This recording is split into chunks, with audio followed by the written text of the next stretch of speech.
ఓం నమ శివాయ. అందరికీ నమస్కారం అండి. ఈరోజు ఈ వీడియో ద్వారా తులారాశి వారి యొక్క జాతక ఫలితాల గురించి తెలుసుకుందాం. వీరి యొక్క జీవితానికి సంబంధించినటువంటి ప్రధానమైనటువంటి అంశాలు ఏమిటి, అదేవిధంగా జూలై 26వ తేదీ ఆదివారం రోజున మీ జీవితంలో ఊహించని గందరగోళం ఏర్పడబోతుంది. అంటే మీరు కొంచెం నిద్రపోవడం కూడా కష్టమని చెప్పుకోవాలి. ముఖ్యంగా ఈ రోజున రాత్రి గడియారంలో 9 గంటల 15 నిమిషాలు దాటిన తర్వాత మీ చెవిన ఒక పేరు అనేది తప్పకుండా వినిపిస్తుంది.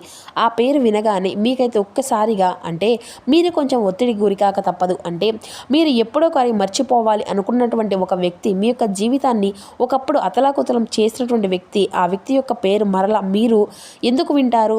వారు మరలా మీ యొక్క జీవితంలోకి ఏమన్నా రాబోతున్నారా, లేదంటే ఏదైనా కానీ ఒక కొత్త ప్లాన్తో ఏదైనా మీ యొక్క జీవితంలోకి వస్తున్నారా?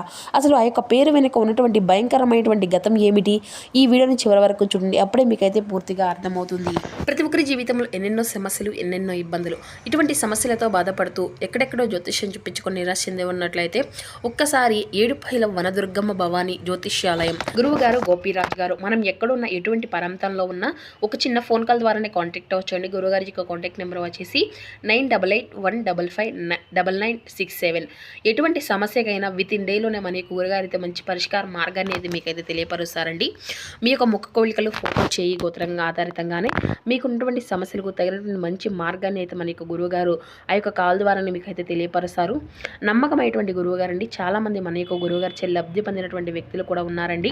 కాబట్టి మన యొక్క గురువుగారు అదేవిధంగా ప్రత్యేకమైనటువంటి వాక్సిద్ధి, మంత్రసిద్ధి కలిగినటువంటి వ్యక్తులని చెప్పాలి. కాబట్టి ప్రయత్నించి చూడండి. ఇక ముఖ్యంగా వివరాలకు వస్తే కనుక తులారాశి అనేది రాశిచక్రంలోని 7వ రాశి. చిత్తా నక్షత్రం 3-4 పాదాలు, స్వాతి నక్షత్రం 1-2-3-4 పాదాలు, విశాఖ నక్షత్రం 1-2-3 పాదాలు జన్మించిన వ్యక్తులు ఈ యొక్క తులారాశి పరిధిలోకి వస్తారు. ఈ యొక్క తులారాశి వారికి అధిపతి శుక్రుడు. ఇక ముఖ్యంగా చెప్పాలి అంటే ఈ రోజున మీ యొక్క భవిష్యత్తును హెచ్చరించేటువంటి ఒక గొప్ప సంకేతం లాగా భావించండి. అంతేకాదండి, చెప్పాలి అంటే ఈ రోజున చాలా కీలకమైనటువంటి రోజుగా చెప్పుకోవచ్చు. ఎందుకంటే సాధారణంగానే మీరు మిత భాషలు అంటే లోపల మాత్రం చాలా లోతైనటువంటి ఆలోచనలతో ఉంటూ ఉంటారు. అయినప్పటికీ కూడాను మీరు మనుషుల కంటే కూడాను విలువలకు ఎక్కువగా ప్రాధాన్యతనిస్తారన్నమాట. ఇంకా చెప్పాలి అంటే ఎవరికైనా కానీ మిమ్మల్ని ఒక్కసారిగా మోసము అనేది చేస్తే వారిని మాత్రం మీరు జీవితాంతం కూడా క్షమించకుండా అలా గుర్తుపెట్టుకునే ఉంటారు. మీ యొక్క మెదడు ఒక కంప్యూటర్ లాంటిది అనే చెప్పుకోవచ్చు. అంటే పాత జ్ఞాపకాలను, ముఖ్యంగా చెప్పాలంటే మీకు జరిగినటువంటి కొన్ని అన్యాయాలను మీరు అసలు ఎప్పటికీ కూడా మర్చిపోరు, అసలు సహించరు. ఇప్పుడు అదే ఒక జ్ఞాపకం మీ యొక్క ముందుకు ఒక పేరులాగా రాబోతుంది. ఆ యొక్క పేరు మీరు వినగానే మీ యొక్క శరీరంలో విపరీతమైనటువంటి నెగిటివ్ వైబ్రేషన్స్ అనేవి వచ్చేటువంటి అవకాశాలు అయితే కనిపిస్తున్నాయి. ఎందుకంటే కనుక గత కొన్ని సంవత్సరాలుగా మీరు ఆ యొక్క వ్యక్తి ఒక స్త్రీ కావచ్చు, లేదంటే పురుషుడే కావచ్చు, వారి యొక్క నీడ కూడా మీ పైన పడకూడదు అని చెప్పేసి భావించినటువంటి మీరు చాలా రకాలుగా జాగ్రత్తలు తీసుకుంటున్నారు. వారి వల్ల మీరు ఆర్థిక పరంగా కావచ్చు, లేదంటే అంతేకాకుండా మానసిక పరంగా కావచ్చు, చాలా పెద్దగా మార్పులను ఎదుర్కొనేటువంటి సమస్యలు అయితే ఎదుర్కొంటూ వస్తున్నారు. ప్రస్తుతం మీ యొక్క జీవితంలో కాస్త ఇప్పుడిప్పుడు ఒక గాడిన పడుతూ వస్తుందన్నమాట.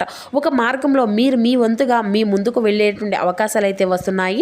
అయితే ఇది అంతా కూడాను విధి ఆడుతున్నటువంటి ఒక వింత నాటకం కావచ్చండి. మీరు పూర్తిగా మర్చిపోయినటువంటి ఒక అధ్యాయం అనేది మరలా తెరుచుకోబోతుంది. ఆ యొక్క పేరు అనేది మీరు వినగానే మీరు పాత గాయాలన్నీ కూడాను ఒక్కసారిగా గుర్తు చేసుకుంటూ ఉంటారు. మరి ఎందుకు ఈ విధంగా జరుగుతుంది, అసలు ఏం జరగబోతుంది అంటే ఇప్పుడు మనం ఆ యొక్క షాకింగ్ న్యూస్ గురించి అయితే ఇప్పుడైతే మాట్లాడుకునే ప్రయత్నం చేద్దాం. ఈ రాత్రి సమయంలో మీరు వినబోయేటువంటి ఆ యొక్క పేరు ఏంటి అనేది అంటే కనుక ఆ యొక్క పేరు మీ యొక్క పాత స్నేహితుడు కావచ్చు, లేదంటే స్నేహితురాలు కావచ్చు, లేదంటే మీరు ప్రాణం కంటే కూడా ఎక్కువగా బాగా నమ్మి మోసపోయినటువంటి వ్యక్తి యొక్క మాజీ భాగస్వామి కావచ్చు, మీ యొక్క పార్ట్నర్ కావచ్చు, లేదంటే మీ యొక్క ప్రేమికుడో ప్రేమికురాలు, ఇలా మీ యొక్క వ్యాపారంలో బాగా వెనుకబడినటువంటి వెన్నుపోటు పొడిచినటువంటి వ్యక్తి అయి కూడా ఉండవచ్చు. ఆ పేరు మీరు వినగానే మీకు పాత కోపము, అలాగే బాధ, కన్నీరు ఒక్కసారిగా తన్నుకు వచ్చేటువంటి పరిస్థితి కూడా కనిపిస్తుంది. గత కొంతకాలంగా మీ చుట్టూ ఉన్నటువంటి వారు కూడాను అంటే మీ యొక్క పేరు పలకాలి అంటేనే మీ ముందు ఆలోచిస్తూ ఉండేటువంటి పరిస్థితి కూడా చాలా వరకు కనిపించింది కదండి. కానీ అసలు గతంలో ఏం జరిగింది అంటే కనుక వారు మీ యొక్క గత చరిత్ర అంటే వారితో మీ యొక్క గత చరిత్ర చాలా అంటే చాలా దారుణంగా ఉంటుందన్నమాట. అంటే వారిని మీరు బాగా నమ్మారు, మీ యొక్క ఆస్తులను లేదంటే వ్యాపారానికి సంబంధించినటువంటి రహస్యాలను వారి చేతిలో పెట్టారు, లేదంటే మీకు బాగా సంబంధించినటువంటి ఏదైనా కానీ విలువైనటువంటి అంశాలను వారికి చెప్పారు, లేదంటే మీకు సంబంధించిన ఏదైనా కానీ ముఖ్యమైనటువంటి ప్రాపర్టీస్ కానీ వారికి అయితే అందజేశారు. కానీ వారు నమ్మకాన్ని పూర్తిగా వమ్ము చేశారు. నమ్మకాన్ని వాడుకొని మిమ్మల్ని సమాజం ముందు తలదించుకునే విధంగా ఒక చేతకానటువంటి వ్యక్తిలాగా మిమ్మల్ని నిలబెట్టారు. వారి వల్ల మీరు రాత్రులు కూడాను నిద్ర లేక ఏడ్చినటువంటి రోజులైతే ఎన్నో ఉన్నాయి. మీ యొక్క కెరియర్ పతనం కావడానికి అప్పట్లో వారు ఎన్నో రకాలుగా కారకులని కూడా చెప్పుకోవచ్చు. అయితే ఆ విషయం మీకు కూడాను బాగా తెలుసు. కానీ మీరైతే ఈ విధంగా అంటే అనుకుంటూ వచ్చారు. అంటే మీకు దేవుడు కూడా మంచి మంచి అవకాశాలను ఇవ్వడం వల్ల కూడాను కొన్ని పరిస్థితులు ఇప్పుడే కొంచెంగా మీరైతే నిలదొక్కుంటూ ఉంటున్నారు. కాస్త మంచి అనుకూలమైనటువంటి పరిస్థితుల్లో మీరు నడుచుకుంటూ వస్తున్నారండి. ప్రస్తుతం సంతోషంగానే ఉన్నారు. జరిగిపోయినటువంటి గతాన్ని కూడాను మర్చిపోవాలి అనేటువంటి ఆలోచనలో మీరు ఉన్నప్పటికీ కూడాను అనుకోకుండా ఈ రోజున ఈ యొక్క పేరు అనేది చెవిన పడుతుందన్నమాట. ఇప్పుడు ఆ యొక్క పేరు ఎందుకు వస్తుంది అనేసి మీ యొక్క మనసులో ఒక ఆలోచన అనేది వస్తుంది. ముఖ్యంగా చెప్పాలి అంటే ఈ రోజున రాత్రి 9:15 ఎవరో ఒకరు ఒక ఫోన్ కాల్ ద్వారానో లేదంటే సోషల్ మీడియా ద్వారానో ఆ యొక్క వ్యక్తి గురించి మీకు ఒక సమాచారం అనేది అందిస్తారు. ఆ వ్యక్తి ఇప్పుడు కష్టాల్లో ఉన్నారనో లేదంటే మరలా వారు మీ దగ్గరకు రావాలని చెప్పేసి ప్రయత్నాలు మొదలు పెట్టారనో ఇలా ఏదో ఒక వార్త అయితే మీకైతే తప్పకుండా అందుతుంది.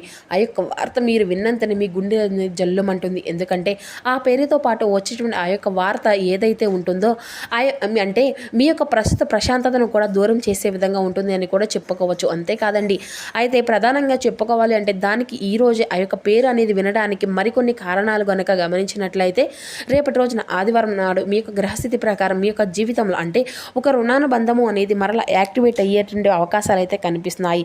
పాత కర్మలు తీరక ముందే కూడాను ఆ యొక్క వ్యక్తి మరలా ఏదో ఒక రూపంలో మీకు తారసపడతారన్నమాట. ఇక ఆ వ్యక్తి ద్వారా మీకు అందవలసినటువంటి సమాచారం ఏదైతే ఉందో అది తప్పకుండా ఇంకా మిగిలే ఉంది. అందుకే ప్రకృతి మరలా ఆ యొక్క వ్యక్తిని మీ ముందుకు తీసుకురాబోతుంది అని కూడా చెప్పుకోవచ్చు. అయితే రేపటి రోజున శని యొక్క గమనం వలన కూడాను పాత సంబంధాలు చర్చకు వస్తాయి. అంతేకాదండి, రాత్రి ఈ సమయంలో చంద్రుని యొక్క ప్రభావం అనేది కూడా మీ యొక్క మనసుపై బలంగా కనిపిస్తుంది. అందుకే ఈ సమయంలో వినిపించేటువంటి ఆ యొక్క వార్త యొక్క అంటే మీ యొక్క మనసుపై పూర్తిగా లోతైనటువంటి ఒక ముద్ర అనేది వేయబడుతుంది అన్నమాట. ఇది అంతా కూడాను ఒక రకమైనటువంటి కర్మ, దాని యొక్క కర్మ పూర్వకమైనటువంటి ప్రక్రియ అనే చెప్పాలి. కాబట్టి ఈ విషయంలో మీరు ఎక్కువగానే పెద్దగా బాధపడవలసిన అవసరం ఏది కూడా లేదు. ఆ యొక్క పేరు వినగానే మీరు ఆవేశపడి మరలా వారితో మాట్లాడడానికి లేదంటే ప్రతీకారం తీర్చుకోవడానికి మీరు గనక ప్రయత్నం అనేది చేస్తే మరలా ఊహించని విధంగా అదే ఊబిలో కూరుకుపోవడానికి ఖాయమనే చెప్పుకోవాలి. కానీ గతంలో మీరు చేసినటువంటి తప్పు ఏంటి అనేది మీకు స్పష్టంగా అర్థమవుతుందండి. ఇక ఈసారి వారిని మీ యొక్క జీవితంలోకి ఎట్టి పరిస్థితుల్లో కూడా రానివ్వకుండా ఫుల్ స్టాప్ అనేది పెట్టేటువంటి అవకాశంగా కూడా ఎక్కువగా కనిపిస్తుంది. అయితే ముఖ్యంగా ఈ రోజున మీరు కొన్ని జాగ్రత్తలు పరిహారాలను కనుక పాటిస్తే కొంచెం ఈ యొక్క సమస్య నుండి త్వరగా ఈజీగా బయటపడేటువంటి అవకాశాలు అయితే ఉన్నాయి. ఆ యొక్క పేరు అనేది మీరు విన్నప్పుడు మీరు చేసుకోవాల్సినటువంటి కేవలం ప్రశాంతంగా ఉండడానికి మాత్రమే ప్రయత్నం అనేది చేయండి. ఎట్టి పరిస్థితుల్లో కూడాను మీకు కోపానికి అనేది గురి కాకూడదు. ఆ యొక్క వ్యక్తికి తిరిగి మరలా ఆ యొక్క ఫోన్ అనేది చేయడం కానీ లేదంటే ఇటువంటివి అన్నీ కూడా అసలు చేయకండి. రాత్రి పడుకునే ముందు ఓం నమః శివాయ అని మీ యొక్క మనసులో జపించుకోండి. ఆ యొక్క వ్యక్తికి సంబంధించిన ఎటువంటి వస్తువులు మీ యొక్క దగ్గర ఉన్నా కానీ వాటిని పక్కన పెట్టేయడమే చాలా అంటే చాలా మంచిదని కూడా చెప్పుకోవచ్చు. మరి అయితే బాగా గుర్తుపెట్టుకోవాల్సిన అంశం, పాతకాలపు మనుషులు మరలా వస్తున్నారు అంటే మన యొక్క జీవితంలోకి అది అంతా కూడాను మనల్ని ఇబ్బంది పెట్టకూడదు కదా. కానీ మీ యొక్క మనసులో ఇటువంటి ధైర్యాన్ని పరీక్షించడానికి ఆ యొక్క వ్యక్తుల యొక్క పేర్లు వినగానే మీరైతే భయపడవలసిన అవసరం కూడా ఏదీ లేదు. మీరు ఇన్నాళ్ళు నేర్చుకున్నటువంటి గుణపాఠాన్ని ఒక్కసారిగా గుర్తు చేసుకుంటే సరిపోతుందన్నమాట. ఆ యొక్క వ్యక్తి పేరు విన్న తరువాత మీరు ఖచ్చితంగా ఎలా ఫీల్ అవుతారు అనేది కూడా మీ యొక్క జీవితాన్ని నెక్స్ట్ జరగబోయేటువంటి ఒక అంశాలను మీ యొక్క కాలం అనేది ఖచ్చితంగా నిర్ణయిస్తుంది. కాబట్టి నేను ఖచ్చితంగా అయితే ఈ యొక్క విషయాల్లో ఒక క్లారిటీ అయితే ఇవ్వలేను కదండి. అయితే ఇటువంటి పరిహారాలను మాత్రం చిన్నపాటి పరిహారాలను అయితే ఖచ్చితంగా పాటిస్తూ ఉండండి. మీరు అంతా కూడా అప్రమత్తంగా ఉండండి. మీ యొక్క ప్రశాంతతను ఎవరికి కూడా ఇచ్చేట్లేదు కదా. క్రితంలో లాగానే మరలా మీరైతే మీ యొక్క సమస్యల పాలు కానక్కర్లేదు. కాబట్టి జాగ్రత్తగా ఉంటే సరిపోతుంది. అయితే ఈ రోజున తప్పకుండా ఉదయం సాయంత్రం ఇంట్లో దీపారాధన చేసుకోండి. అలాగే మీ యొక్క మనసులో బలంగా ఉంచుకోవడానికి ప్రయత్నించండి. అలాగే ఆదిత్య హృదయాన్ని అనేది పాటించండి. సూర్య నమస్కారం చేసుకోండి. బయటకు వెళ్ళే ముందు అయితే కొంచెం జాగ్రత్తలు అనేవి పాటించి సింధూరాన్ని నుదుటను ధరించండి. హనుమంతుల వారి యొక్క ఆలయ దర్శనం చేసుకోవడం కూడా మీకు ఎంతో శుభప్రదంగా ఉంటుంది. ఈ విధంగా చేస్తే మీ యొక్క శత్రువులు ఉన్నా కానీ వారిని తప్పకుండా అంటే వారు ఏదైనా కానీ పన్నంగాలు వేసినా కానీ అవి అంతా కూడా చిత్తు అవుతాయన్నమాట. మీ మనసులో ఏర్పడేటువంటి ఎన్నో రకాల అనుమానాలు, అవమానాలు, అలాగే సంకోచాలు భగవంతుడు ఏదో ఒక రకమైనటువంటి మంచి సహాయాన్ని అయితే ఇస్తాడు.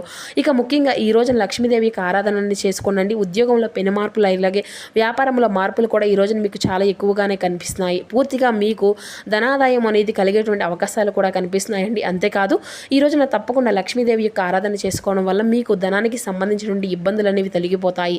సాయంత్రం వేళ లక్ష్మీదేవి ముందు ఆవు నేతితో దీపం అనేది వెలిగించండి. ఓం శ్రీ మహాలక్ష్మీదేవియే నమః అనేటువంటి ఈ నామాన్ని అయితే జపించండి. ఇక ఎవరైనా కానీ తెల్లని స్వీట్ కానీ లేదంటే పాలు కానీ దానంగా ఇవ్వడం అయితే చాలా మంచిదండి. మరి తెలుసుకున్నారు కదండి, రేపటి రోజున మీ యొక్క జీవితంలో జరగబడిన పూర్తి అంశాలన్నీ కూడా ఇవి ఈ యొక్క జీవితంపై ఏ విధంగా ప్రభావితం చేయబోతున్నాయి అనేటువంటి వివరణ అంతా కూడా ఇప్పుడు ఈ వీడియో ద్వారా మీకు వివరంగా అర్థమైంది అనుకుంటున్నాను. సో మా వీడియో మీకు నచ్చితే చిన్న లైక్ చేసి సపోర్ట్ చేయడం మాత్రం అసలు మర్చిపోకండి friends. Thank you for watching.